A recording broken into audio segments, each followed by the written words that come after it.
So, at the most recent national HR, the SHRM conference, right? The president, Johnny C. Taylor, he spoke about the importance of mental health in the workplace so that people could reach their full potential. So, he used words that I use in my brand, but I just thought it was very timely that he spoke so much about mental health and wellness. And it's a big subject. I was an executive in HR, saw the need, but I didn't really see solutions. And when I first left HR in February of 2020, I turned right around and spoke to my HR associations and said, hey, I have a solution for this mental health and emotions kind of stuff. And at the time, they said, well, we don't talk about emotions at work. But now, 18 months later, everybody's like, wow, we need somebody to help us out. And so I've been reaching out to HR experts and knowing you a little bit about your background, how you were at Extra Space Storage, right? Yeah, And that's right. and then now that you work with the MHR program, I thought you'd be a perfect person with such a range of experience to just talk about what you've seen on all levels of mental health and maybe how it's changed or the fact that it even exists in executives, but maybe they hide it a little better or differently. Yeah, yeah. So I think probably a little bit of background would be helpful. When I started my career, there was this perhaps spoken, but mostly unspoken ideal that we left our stuff at the door. We just checked our stuff at the door. So that's probably why you heard comments like we don't really get into mental health things. And I think, quite honestly, some were just absolutely inadequately equipped to deal with it. Most people didn't really understand it. And I think so it was just easier to say, we just don't deal with personal things. And we want you to check those at the door and come to work for us from 9 to 5 and give us your whole heart and soul and be that perfect employee, right? Mhm. And so that's when I started my career. That was really kind of how it was viewed. And I think as fast forward that now we realize how really silly and untenable that position is, and people are going to bring with them the challenges or the difficulties or the personality or whatever they have to work, and that's part of what we like about them, and one of the reasons why we hire them, right? Because they have grit or they have energy. And so an individual who has energy might also be an individual who is ADHD, Exactly. right? And so you don't know. And so really, I think it's just been in the last maybe 15 years that we've started to get our arms around this, and the last 10 where we've really started to understand that services like employee assistance programs were more than just niceties, that they became things that were valuable and important. But then it became, okay, so who knows that I'm doing this? Mhm. Or who knows that my children are have severe autism or are extremely depressed, or my wife is suicidal, or who's going to know this, and those kinds of things. And we're struggling in the workforce with the same issues that we struggle with in society. How to best deal with that? How to keep people safe? How to help them do their very best work, and at the same time get work done and protect the company. And I think what happens is in the workplace, we almost always lack that vision, and we're almost always lagging what's going on in a societal context. So we, we don't necessarily deal with these kinds of things until we see something bad happening. Mhm. It's resurfaced, I think, really strongly with COVID, because we figured out that COVID doesn't only affect those who have it or those who suffer physically from it. There are some potential emotional issues that come with it, worrying about an illness of a loved one, or the potential of being so sick that you can't work, and those kinds of things that carry over into the workplace. I think we're getting better at it, but I still think that are lagging behind just a little bit as a profession. Right. And I think part of it too, Ben, is that what do we do, right? How do we handle it? So the other side of the EAP is, if I have them, then I don't have to handle it. I don't have to worry about it. Or if I have them and I refer them and something bad happens, that's not on me because I did my part, right? Mm-hmm. So what we're trying to get, I think, HR professionals to do is move from the checklist of, okay, I have somebody to delegate that to really sincerely caring about the value of an individual, and what they can actually lend to the organization and what the organization can do to help them, right? Mm-hmm. Win-win. And really waking up and recognizing that, look, you're going to bring yourself to work. I want you to bring your best self, but as I would always say to some of our team members, please bring your A game, recognizing myself that I was going to try to do the same thing, but I knew that there were going to be days when my A game was probably going to be a B minus. There you go. And I needed their help to maybe get through those days, or they needed my help to get through those days for themselves. So we try to help each other, but the recognition that we need to help is, I think, becoming clearer and clearer. Yes. I love what you're saying. And what comes to mind is maybe for many, many years, we've lived having emotions. Actually, I know we have, right? But maybe we've tried living and hiding our emotions because, well, we don't talk about them and okay, things aren't that bad. But especially in the last 18 months, where maybe something more tragic, let's say, has happened, and now we start to feel it on a stronger level, then we are experiencing something that needs to be addressed. But because everybody else seems to be fine, quote unquote, then we think, oh no, I'm the only one feeling this way. I can't talk to anybody. And that's where the real struggles of mental illness or the opposite of mental health come from, is because we try to isolate ourselves so much. Right. And we go to work and we try to bring our A game, but we're missing half the pieces because they're just scrambled all over the place, right? Yep. Yeah, it's true, and I think we see it played out for good and for bad. And I, for example, I love what the University of Utah football team did with the death of tragic death of one of their teammates.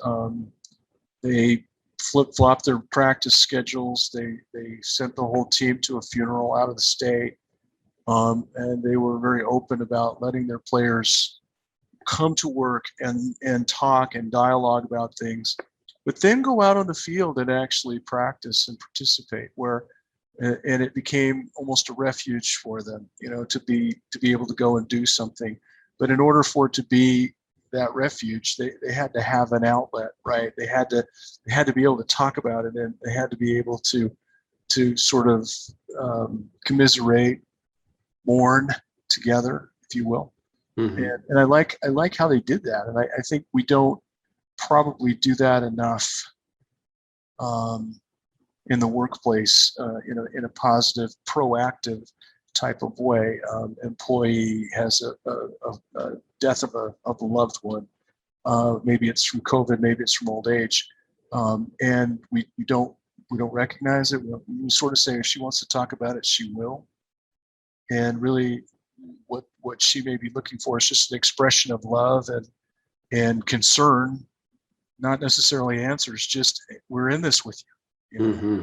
And because she doesn't get that, she doesn't say anything. And because she doesn't say anything, we don't give her anything. Exactly. And there's this thing out there, Mm-hmm. And I certainly don't have all the answers, but I see that those organizations that truly want to provide empathy as a part of their culture, and they want their employees to have a meaningful experience, and they recognize that means something more than just a paycheck, which is important nevertheless. Those folks who get that seem to do better during these kinds of really challenging times than those folks that don't.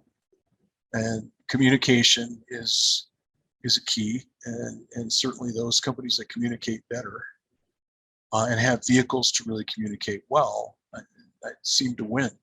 I teach classes, and as I talk to companies and consulting, and as my team at Extra Space would tell you, I would always use this phrase: communication is currency. It's really how we as human resource professionals can add value to an organization that typically views us as a cost center. Mm-hmm. But when we can get permission from Cindy to let people know that her mother died, and we do that empathetically and kindly and sincerely, and really reach out and do more than just send her a bouquet of flowers, we made Cindy's professional life and her personal life better, and she Right. made our lives better. Mm-hmm. Right. So it's those, and it's valuable. It's how we add value. Exactly. And when we go, and I'm sure you saw this in both of these examples that you brought up, but when the teams take a moment to maybe do something differently and to mourn or celebrate or just experience that emotion together, then they come out stronger because now they've bonded over a similar event, right? Absolutely true. And we have to be delicate, because some employees don't want us to, they verbally say, look, I don't want you to do anything, or I don't need you to do anything. And that makes it a little bit hard. And right. Because the people that I work with want to do the right thing, and sometimes they don't know what the right thing is, and sometimes it just takes a well-meaning HR person. And I've had this happen on a few occasions where I just sat down with an individual and said, look, I can think of one instance. Your brother just drowned in a boating accident. You were close to your brother. You talked about him all the time. This has got to be hard, and we just want to know, what do you need? How can we help you? And the immediate answer is, I don't know, and I think I'm fine. And then the more you sit and just listen, the more you figure out that no insurance, no provision to pay for a funeral. Wife devastated, is going to need some long-term counseling. Guy doesn't even work for us, but a compassionate CEO says, we're paying for the funeral and we're going to help this wife. And did we have an employee for life? Yeah, we did, and not because we bought his friendship, so to speak, but because we were empathetic. And right. The guy, you couldn't just say in those instances, see you at 9 a.m. Sorry, this is hard. You'll be fine. Right. It's just not the world we live in today. Requires, I think, more than that of us, especially in HR. Well, I love that. So let me turn it to specifically HR leaders, right? Yeah. Because I often think back to myself before I learned all of this importance of emotions and how beneficial it can be when we handle it the correct way. And yes, if I think of myself before then, I say, well, would I even care? Or would I be just, well, we're busy, come back to work at 9 and good luck, because that's awkward. I don't know how to handle it. Right. And yes, I think it's an extremely valuable thing to have experienced something ourselves as an HR leader, so that we understand that, just saying that we have an EAP on our benefits paper that we give them at the beginning of their hire and that's it, that's not going to solve the problem, right? But it's because I know how it is. Of course, I haven't experienced everything similar, but I know how it is to have a hard emotional experience and have seen the benefits of reaching out or strengthening my team or just talking to somebody and taking a day off, whatever it is. Because I often see, and even today, where a lot of HR leaders, they're just so used to taking care of all the problems and writing a new policy that we don't know how to take time off for ourselves. We don't know how to reach out to somebody and actually say, you know what? I don't know how to handle this. I've tried for the last 8 months, but I don't know. Yeah, it's just not working. It's not leading. So a couple things that I think you highlight. The first is anybody that gets into this profession and doesn't recognize very quickly that it's very difficult.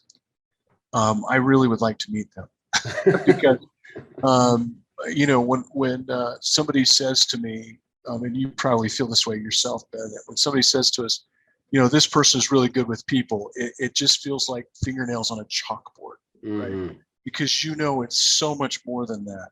Right. And yeah, we need to like people, but it's being energetic and charismatic and a business partner and empathetic, and we could go on, right, of what we need. And it's hard. And I think a lot of times HR people sort of gravitate to the more tactical things because it's a way for them to show that they're doing something, right? They're accomplishing something. People are the hardest part of the business, bar none. I remember a CEO coming to me once and saying, I don't know what you're doing, but please keep doing it because I haven't had anybody in my office for like 6 months complaining. So you must be doing something right. And what that told me was we were doing some things right, but it also told me that I wasn't keeping my CEO involved in what we were actually doing to add value, right? So the people side of this is really hard, and it leaves, as my grandson would say when we're out playing catch and the ball hits him, that's going to leave a mark, and we kind of laugh. But this profession leaves marks. And it really does. It impacts us. We take it home. We worry about it. We wake up early over it. It becomes all encompassing. And if we don't find vehicles to get help through, it can be really lonely and honestly scarring for some people. So there's a few things that we see. Number one, I'm grateful that in my career I have a great wife that could keep confidences and offer good advice to me, and really push me on certain things to maybe let go or get away for a while, or no, fight this, get into this, and do better. And I was just grateful for Becky's support. Not everyone has that.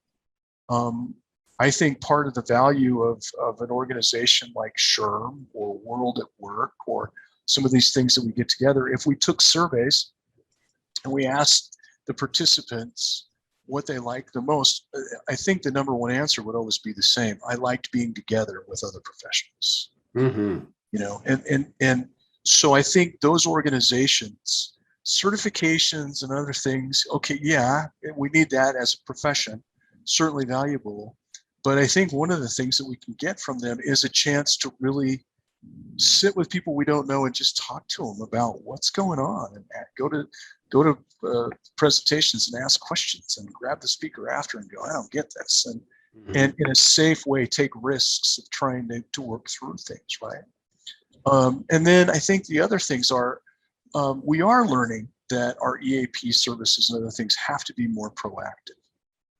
And I don't know if you're familiar with Blue Novus, and Yes. there's some out there that are really, I think, trying to do a better job of getting off the checklist of benefits and really having an impact on the business. And there is a business case for this.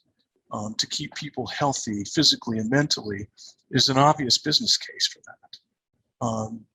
And we should be willing to try to take advantage of that when we can.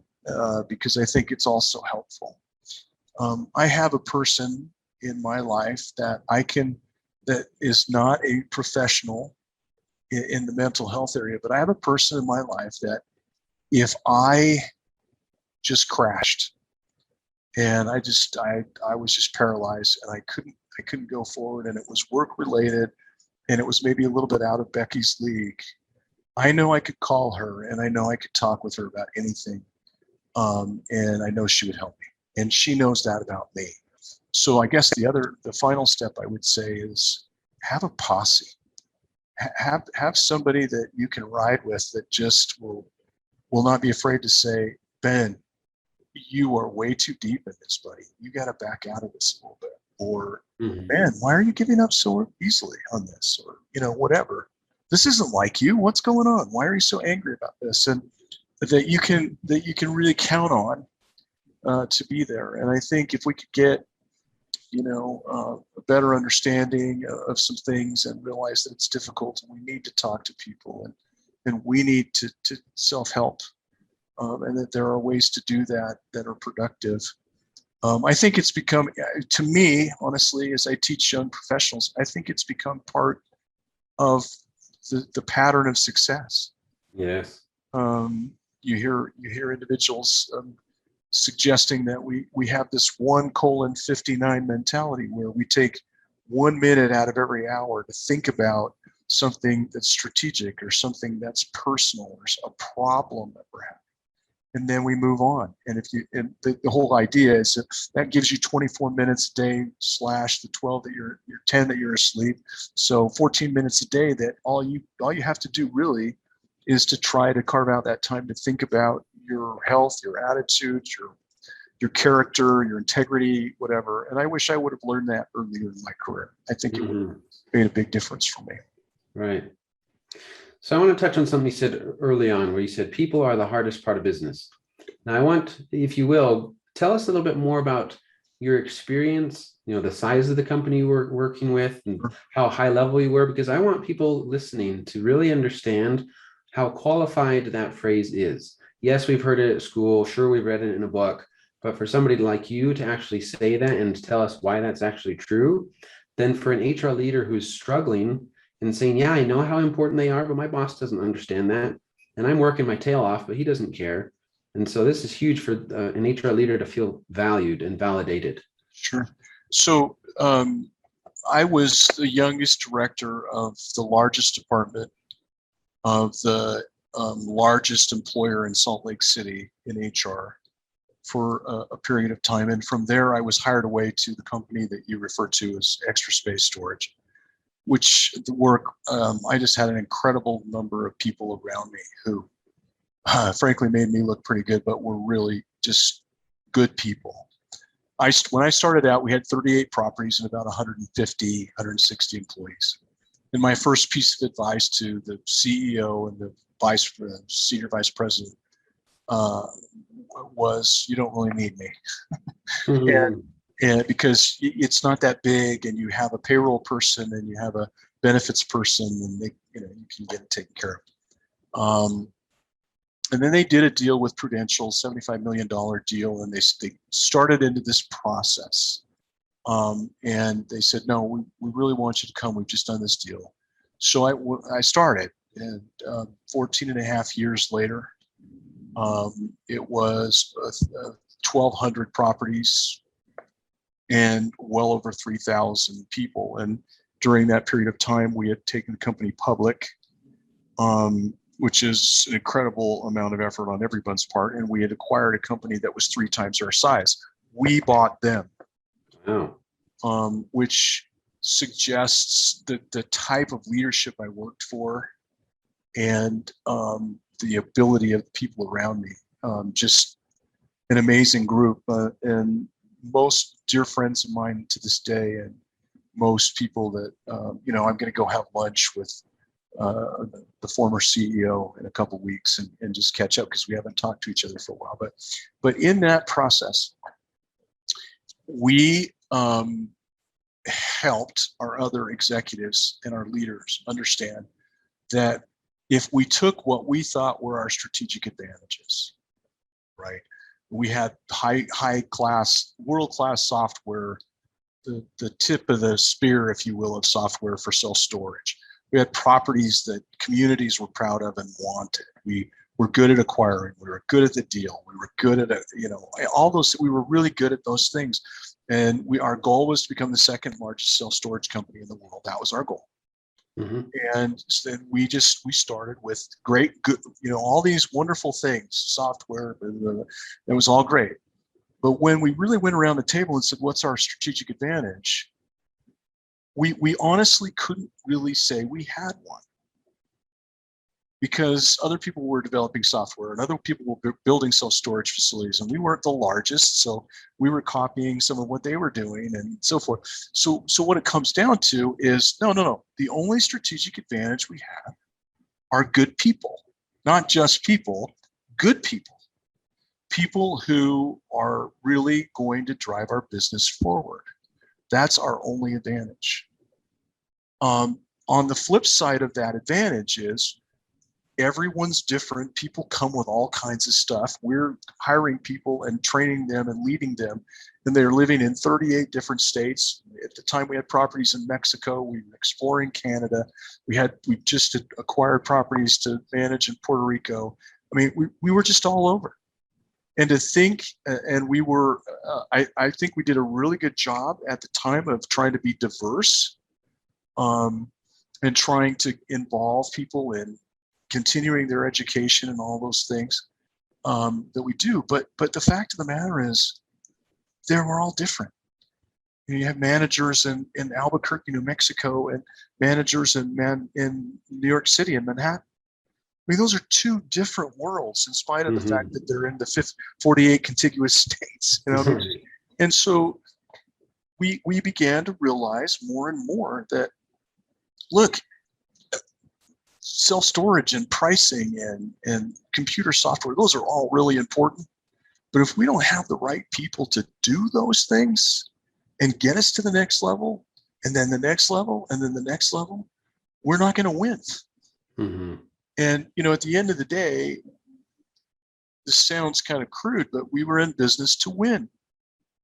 And we quickly realized that we weren't any different than a sports team or any other successful organization. We won on the backs of the people that work for us. Right. And in order to continue that and to enjoy it and watch this incredible ride, we have to have talent.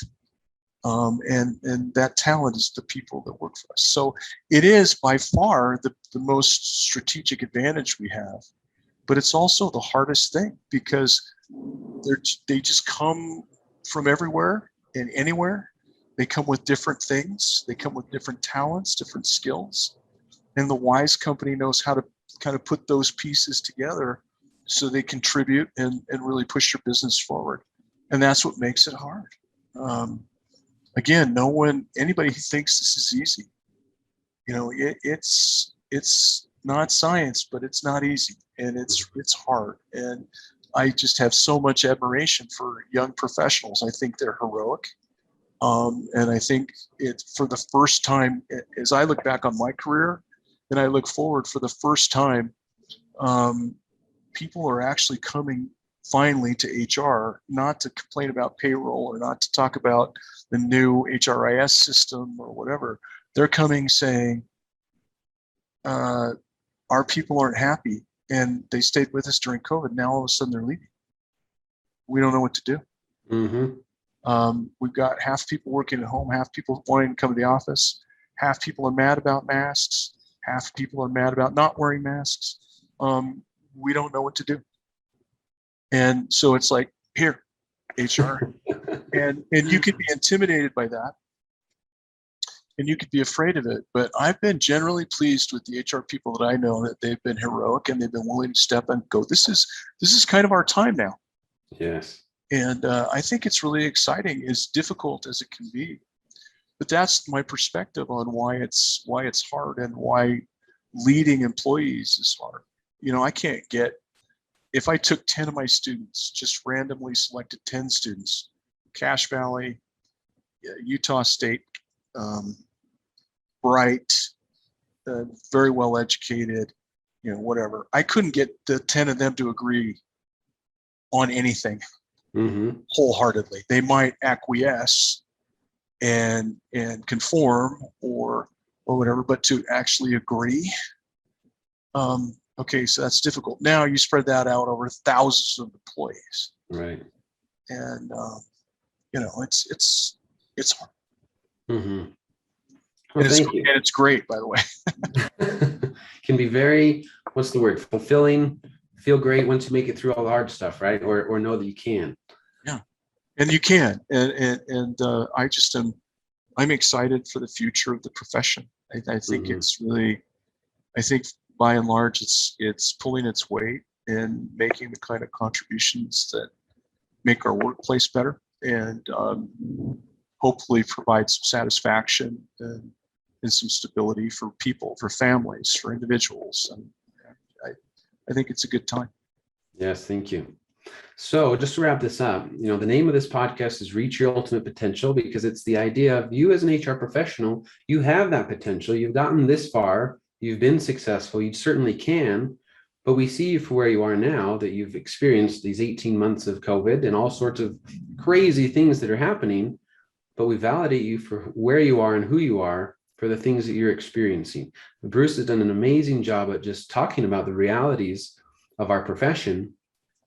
And hopefully you do feel validated and valued, knowing that you are working on one of the hardest parts of business, the people, and all these new laws and new struggles and everything is being piled on your plate, that it's a reminder that we can do what we do for others for ourselves, if that makes sense. We spend so much time helping others succeed and taking care of their concerns and their complaints, but when do we stop and take the time to do it for ourselves?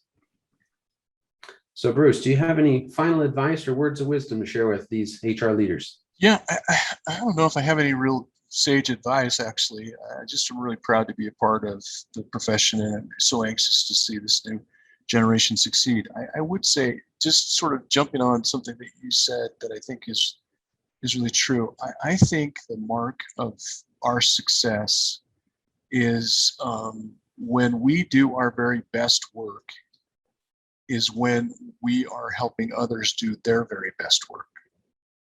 And I think as you get into the profession, you have to learn to celebrate other people's successes as part of your own. Because really, if we're doing our best work, we're sort of unnoticed, right? And that could be the highest compliment for us, is that it's seamless and it works, and so that would be part of it. The other part is that I think it's so incredibly important to understand the business and understand the people that work at the business, and just in general, what it takes for the business to win. What kinds of people are you looking for? And I think if you can get to those points and celebrate those victories, you'll have a lot to cheer about. Okay. Well, thank you so much. You've shared some amazing things, and I really appreciate your time. Thanks, Ben. It's nice to get acquainted. Nice to be included.